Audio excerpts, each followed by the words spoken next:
Hi, I'm General Booty. I'm the quarterback at the University of Oklahoma, and you are now tuned into the greatest podcast on turf. Enjoy. What is going on, you guys? Welcome back to this week's first full episode of the greatest podcast on turf. I'm Anthony Lentry, joined today with my co-host, Negative Nancy, Ryan Sawyer. We are back today with our Week 4 Fantasy Football Stardom Sit-Ems. Per Ryan's request, I'm going to make sure to tell you guys to like the video, subscribe to the channel if you guys are new here, and without further ado, let's dive right into it. Who's your stardom quarterback of the week? The people aren't going to love it. I don't really blame him. You know what I mean? This guy's let you down for 3 weeks in a row. He hasn't looked very good. However, he is playing against arguably the easiest team of all time, the Denver Broncos. The Denver Broncos just allowed 70 points to Miami Dolphins to attack them. Although I understand that the Dolphins' offense is a little bit better than the one I'm about to mention, but point still stands. It's the principle. Justin Fields going up against the Denver Broncos at home. I understand Justin Fields hasn't done the best. I get it. However, what'd you say? I tried to say something, but it came out. I was trying to say he ain't done a goddamn thing, but I just spoke a bunch of gibberish in the mic. Okay. All right. No further ado. Justin Fields. So weeks 1 and 2, he did decent, 15 and 17. Not bad, not great, not what we want from where we drafted this guy. Week 3 against Kansas City, he sucked. I'm not going to lie. 11, yes. However, going up against Denver, I think it's a better situation. They're at home. The Bears fans are going to be there. Justin Fields needs to prove once again that he is the guy for this franchise. And I think that he's going to do it this week. Last week, he ran the ball 11 times for 47 yards.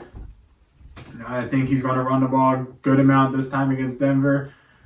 I think that the Bears need like a kind of a get-right game, and not by the terms of them winning the game, by the terms of Justin Fields and DJ Moore showing that they can be the future of this franchise. They don't got to win. They just need to show out on offense, and I really think that Justin Fields can do this against the Denver Broncos at home. So go ahead and start Justin Fields this week. I think in daily fantasy he'll probably be pretty cheap on the prices, so it could be a value there. I think he bounces back. Yeah, and I don't really like this one either, to be honest. I just feel like the matchup's good because the team that the Seattle Seahawks played last week kind of let Andy Dalton do his thing. So in theory, if you start Daniel Jones this week, should be good. I like it. I mean, you got a Seattle Seahawks defense that's kind of just mid. They're not that good against the run. They're not that good against the pass. They're extremely banged up on defense right now and offense. The Seahawks are just really banged up. Is the best safety in football coming back? I don't know.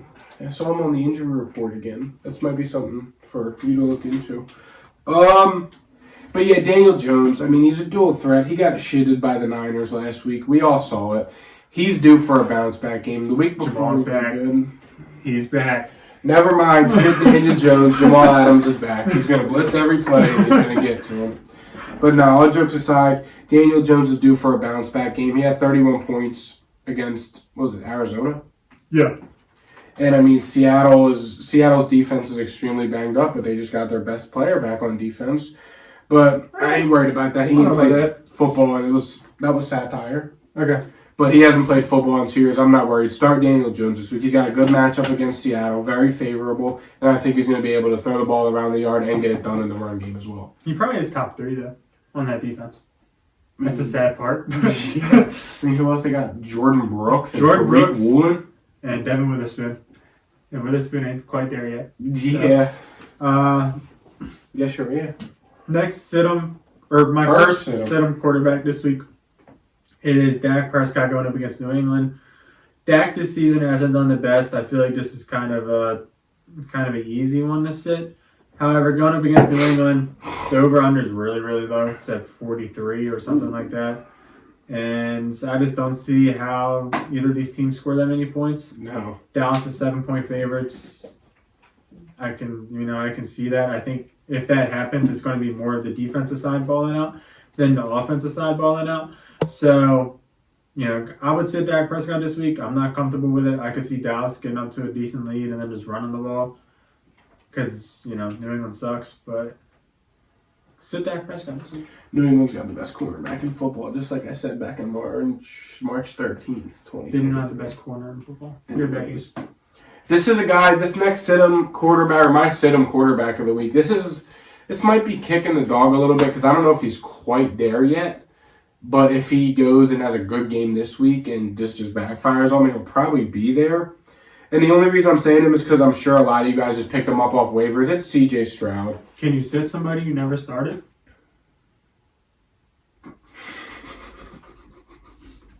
Just curious. Negative Nancy, ladies and gentlemen.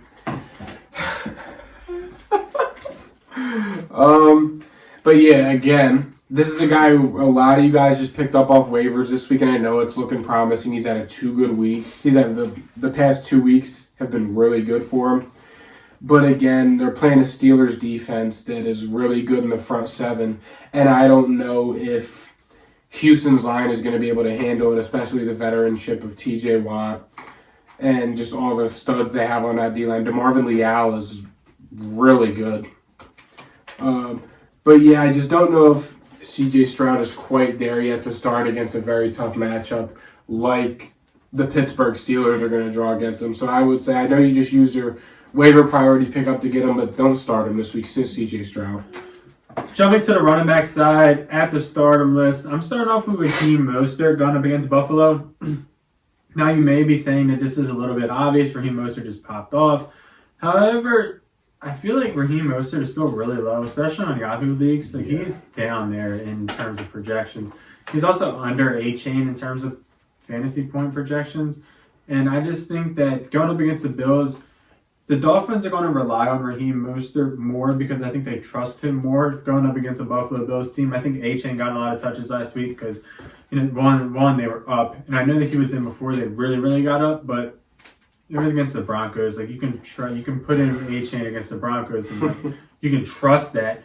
However, this week against Buffalo, a division rival in Buffalo, I think they're going to be leaning more on Raheem Mostert this week. A-Chain's still going to get involved because of how good he looks, and he's going to be involved every single week.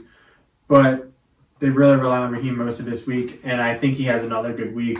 I understand Buffalo's really good, but I think Mostert's going to get about a touchdown a game at this point. So, yeah, go ahead and start him. Yeah, and you're also starting Zach Moss this week of the Indianapolis Colts at home versus the Rams. The Colts just ran all over the Ravens D-line, who's pretty good. The Rams just got ran all over by Joe Mixon at the end of that game.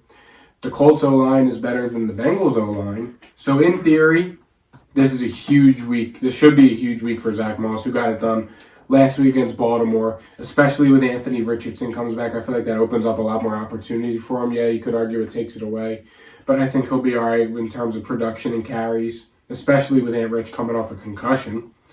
So anyways, start Zach Moss this week. Great matchup, and it should project out very well. Next starting running back that I got, it's Josh Jacobs against the Chargers. I know most people probably aren't sitting Josh Jacobs. However, he hasn't done good so far this season. 8, 7, and 9 fantasy points. I think he has a bounce back game against the Chargers. The Chargers just let Alexander Madison do pretty damn good on him. Raheem Mostert did good week 1. Who did they play week 2? No Titans. I think Derrick Henry did all right. Yeah. Yeah, so Josh Jacobs, I think, is going to have a pretty decent day going up against the Chargers defense that is going to allow some running lanes. The past 2 games, Jacobs had 5 and 6 targets for 5 and 3 receptions. So if he can get the 5-6 targets, about 4 catches, that's going to boost his ceiling up even more. This is a more run-friendly defense than Denver, Buffalo, and Pittsburgh. So he should find more rushing lanes there. And he's on the field a lot. I think that this is going to be a high-scoring game. So I think he might even get a touchdown. Go ahead and start Josh Jacobs this week. You're also starting Miles Sanders this week of the Carolina Panthers versus the Minnesota Vikings. Yeah.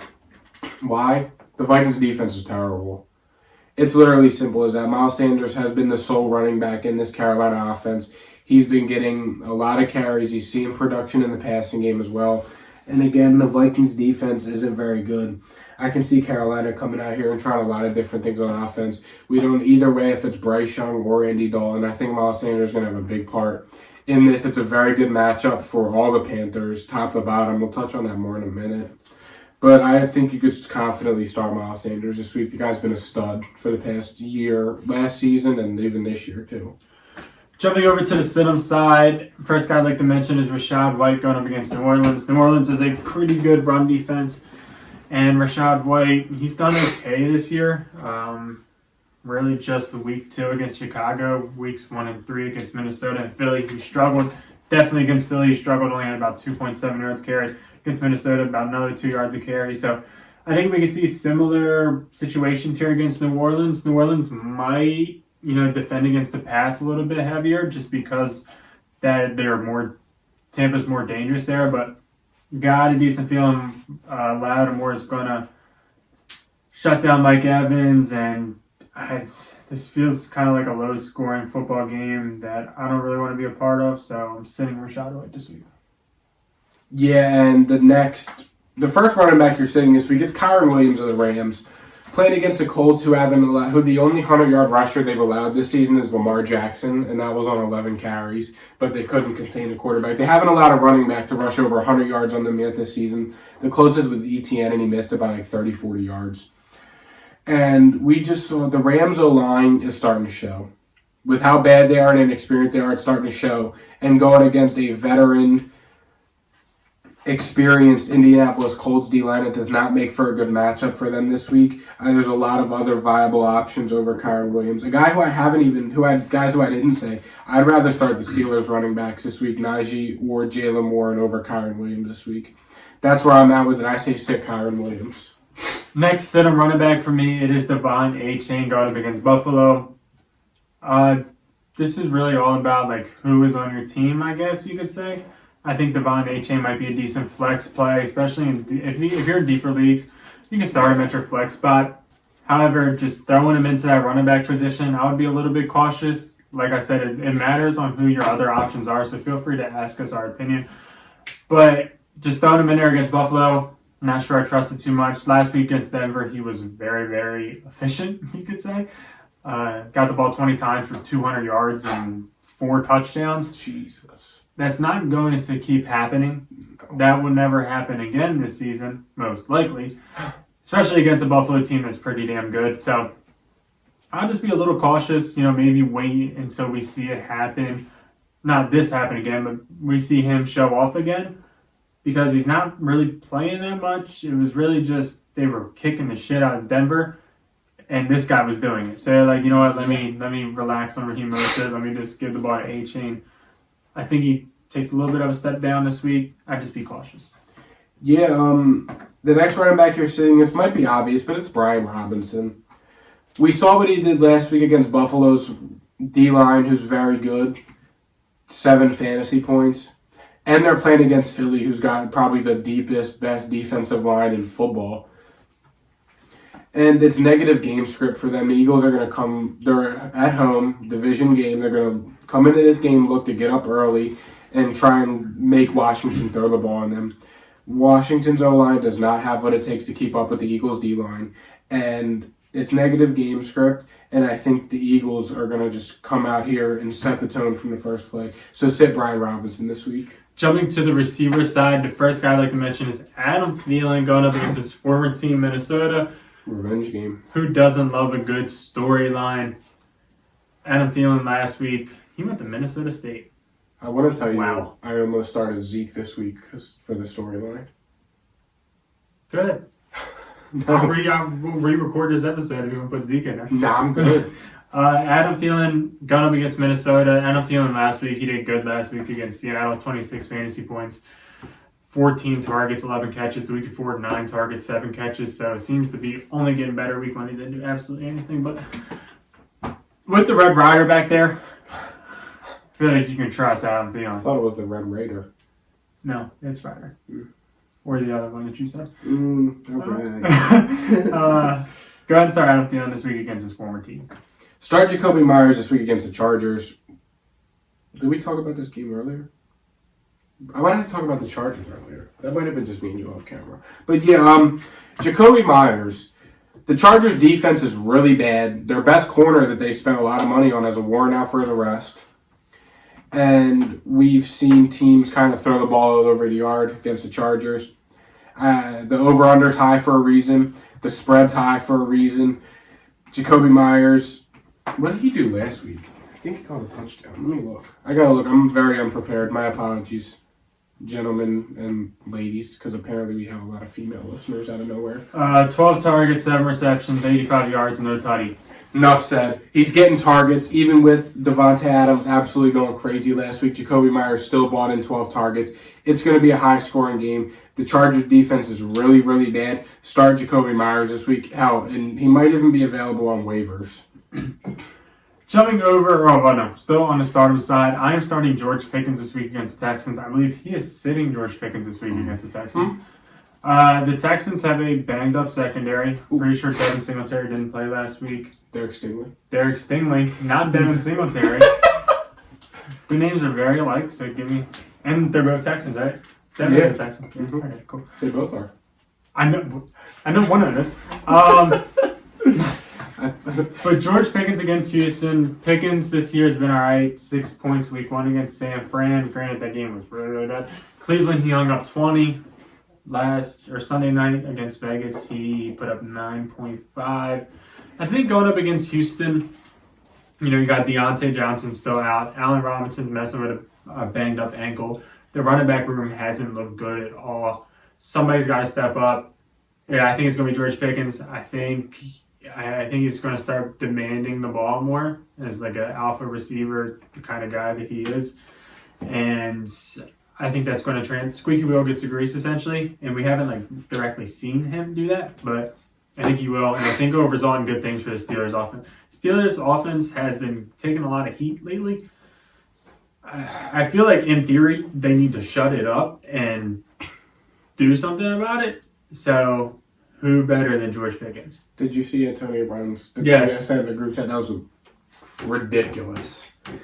At tight end this week, you're starting Darren Waller. I know it ain't pretty. It's a good matchup against the Seattle Seahawks. If Seattle goes and gets up early, which they very well could because the Giants' defense has not looked good at all this year, Daniel Jones is going to throw the ball. Who's his number one option? Darren Waller. Saquon's still out with an injury. Waller's going to get the targets. It's a good matchup versus the Seahawks. So start Darren Waller. I know he's been very, very inconsistently up and down and terrible. But I think this is the week. Something's got to give. He was almost a fantasy football my guy for a reason. Start Darren Waller. Jumping over to the Stidham side, first guy I'm going to mention is Marquise Brown going up against San Fran. This is the third time in 4 weeks he's been on one of our lists, and he hasn't sucked yet once. Week 1 he didn't do good. Oh, so I was right, huh? That's half PPR, though. That's It's not 10. Yeah, half PPR where everything goes on. Last week against Dallas, he did good. Week 4 against the Giants, he did good. However, San Fran, Dallas didn't handle business, right? They looked like shit, and the Cardinals took advantage. San Fran, they're going to handle business. I think this game can get out of hands pretty quickly. Yeah. I think somebody's going to show Arizona that they're not that good. And if there's a team to do it, it is the San Francisco 49ers. They're the type to humble anybody, and I think they will this week. Yeah, and my first sit-em receiver, this is a daily fantasy sit-em, because the way your team's structured, you probably can't afford to sit him because you drafted him high. But for daily fantasy purposes, you're not picking CeeDee Lamb to be on your team this week. New England has shut down the likes of Tyreek Hill, Garrett Wilson, and A.J. Brown this year, and we're 3 weeks in. Well, A.J. Brown was pouring down rain, and Garrett Wilson was without Aaron Rodgers. It's the principle that the Patriots have one of the best cornerbacks in football, the defensive rookie of the year, the potential all-pro, just like I said back on March 13th, 2023. Christian Gonzalez is going to shadow CeeDee Lamb on Sunday afternoon and lock him down. New England does it every time they shut him down. We got to get our get back, for the 2021 game. That was a fallacy. What you just said is a lie. Where Jalen Mills was on CeeDee Lamb in overtime, and CeeDee Lamb just broke out and scored. You said every single time New England shuts him down. With that being said, That was a lie. On camera. do not choose CeeDee Lamb for your daily fantasy lineup this week. And if you're deep at receiver and you're ballsy enough to do it, do it. I have CeeDee, I'm debating it. No. And I would never tell you to do something if I wouldn't do it. I'll trade you for him. What league do I even have? No idea. Yeah, I mean, I need to do something. We are both not very good at fantasy football. No. Don't say we. You got a mouse in your pocket? You are not You got doing mouse that in your good. pocket? You ain't doing that good. It's week 3. Relax. Week 3. Same shit. Relax. Listen, Relax. I'm ready to blow both my teams up again. Alright. Next to the receiver, another daily Kick him in fantasy the guy. leg. Mike Evans going up against New Orleans. Really simple as this. Marshawn Lattimore's that dude. I would not start Mike 10 Evans in years a ago. daily fantasy league. 10 years? What are you talking about? He's like 26. You just don't know ball. If anything, 10 years ago is this guy. This old ass dude. Marshawn Lattimore Got him. is him. Has been. 10 Always years ago will be. it was. He is a top 5 corner in the league. He's going to lock down Mike Evans. Yeah, my other sit-in receiver was George Pickens, just due to the simple fact of Houston has kind of been pretty good against Don't know what. big weapons this year. They just shut down Calvin Ridley last week. I think he had 7 fantasy points. So I would not be confident starting George Pickens this week. I am not starting him this week. Calvin Ridley. Let's talk about that on the pod. We're about to record. Anybody else you want to touch on? I'm good. Thank you guys for watching. Don't forget to ask any questions you guys have. Submit your lineups. Be on the lookout for our best bets tomorrow. I'm 8-1 on the year. We're 12-6 on the year as a collective. Be on the lookout. Subscribe. Press that notification button so you don't miss any uploads. And we'll see you guys tomorrow. See ya. Peace.